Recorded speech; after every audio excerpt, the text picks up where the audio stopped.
ಎಲ್ರಿಗೂ ನಮಸ್ಕಾರ. ಇವತ್ತು ತುಂಬ ರುಚಿಯಾಗಿರುವಂಥ ಒಂದು ಚಟ್ನಿ, ಅನ್ನಕ್ಕಂತೂ ತುಂಬ ಚೆನ್ನಾಗಿರುತ್ತೆ.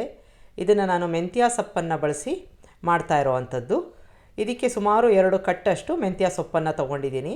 ಅದರ ಕಡ್ಡಿ ಭಾಗ ಇರುತ್ತಲ್ಲ, ಅದನ್ನೆಲ್ಲ ತೆಗೆದುಬಿಟ್ಟು ಎಳೆದು ಮಾತ್ರ ತೊಗೋಬೇಕು. ಎಲೆ ಭಾಗ ಮತ್ತು ಎಳೆದಾಗಿರೋ ಕಡ್ಡಿನ ನೀವು ಬೇಕಾದರೆ ತೊಗೋಬೋದು.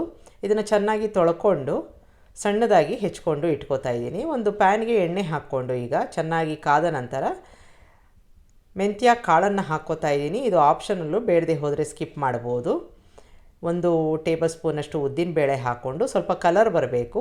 ಇದ್ರ ಜೊತೆಗೆ ಒಂದು 4ರಿಂದ 5 ಬ್ಯಾಡಗಿ ಮೆಣಸಿನ್ಕಾಯಿ ಹಾಕ್ಕೋತಾ ಇದ್ದೀನಿ. ನಿಮಗೆ ಬ್ಯಾಡಗಿ ಜೊತೆಗೆ ಗುಂಟೂರು ಬೇಕಾದರೂ ಹಾಕ್ಕೋಬೋದು.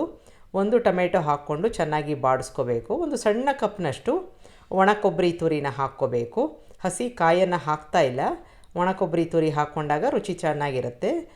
ಇದಕ್ಕೆ ಬಿಳಿ ಎಳ್ಳನ್ನು ಹಾಕ್ಕೊಂಡು ಚೆನ್ನಾಗಿ ಬಾಡಿಸ್ಕೊಂಡು ಈಗ ಎಲ್ಲವೂ ಚೆನ್ನಾಗಿ ಹುರಿದಿದ್ದಾಗಿದ್ದರೆ ಸ್ವಿಚ್ ಆಫ್ ಮಾಡ್ಕೊಂಬಿಡೋಣ, ಆರಕ್ಕೆ ಬಿಡೋಣ. ಆರಿದ ಮೇಲೆ ಇದನ್ನು ನಾವು ಮಿಕ್ಸಿ ಜಾರ್ಗೆ ಹಾಕ್ಕೊಂಡು ತುಂಬ ಕಡಿಮೆ ನೀರನ್ನು ಹಾಕ್ಕೊಂಡು ರುಬ್ಕೊಂಡು ಇಟ್ಕೋಬೇಕು. ಈಗ ಇದನ್ನು ರುಬ್ಕೊಂಬಿಡೋಣ. ಮತ್ತೆ ನಾನು ಅದೇ ಪ್ಯಾನ್ನ ಬಳಸ್ತಾ ಇದ್ದೀನಿ. ಅದಕ್ಕೆ ಸ್ವಲ್ಪ ಎಣ್ಣೆನ ಹಾಕ್ಕೊಂಡು ಒಂದು ಒಗ್ಗರಣೆ ಮಾಡ್ಕೋತಾ ಇದ್ದೀನಿ. ಸಾಸಿವೆ ಹಾಕ್ಕೋತಾ ಇದ್ದೀನಿ, ಇಂಗನ್ನು ಹಾಕ್ಕೋಬೇಕು. ಆ ನಂತರದಲ್ಲಿ ಕರಿಬೇವಿನ ಸೊಪ್ಪನ್ನ ಹಾಕ್ಕೋತಾ ಇದ್ದೀನಿ. ಇದಾದ ನಂತರ ನಾವು ಹೆಚ್ಕೊಂಡು ಇಟ್ಕೊಂಡಿರೋ ಮೆಂತ್ಯ ಸೊಪ್ಪನ್ನು ಹಾಕ್ಕೊಂಡು ಸಣ್ಣ ಉರಿನಲ್ಲಿ ಚೆನ್ನಾಗಿ ಕುಗ್ಗೋ ತನಕ ಬಾಡಿಸ್ಕೋಬೇಕು.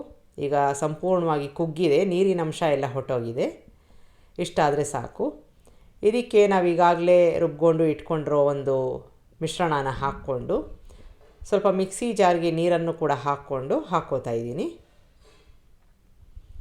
ತುಂಬ ಗಟ್ಟಿಯಾಗಿದೆ ಅಂತಾದರೆ ಸ್ವಲ್ಪ ನೀರನ್ನು ಹಾಕ್ಕೋಬೋದು. ರುಚಿಗೆ ತಕ್ಕಷ್ಟು ಉಪ್ಪನ್ನು ಹಾಕ್ಕೊಂಡು 1 ಸ್ಪೂನಷ್ಟು ಬೆಲ್ಲನ ಹಾಕ್ಕೋಬೇಕು.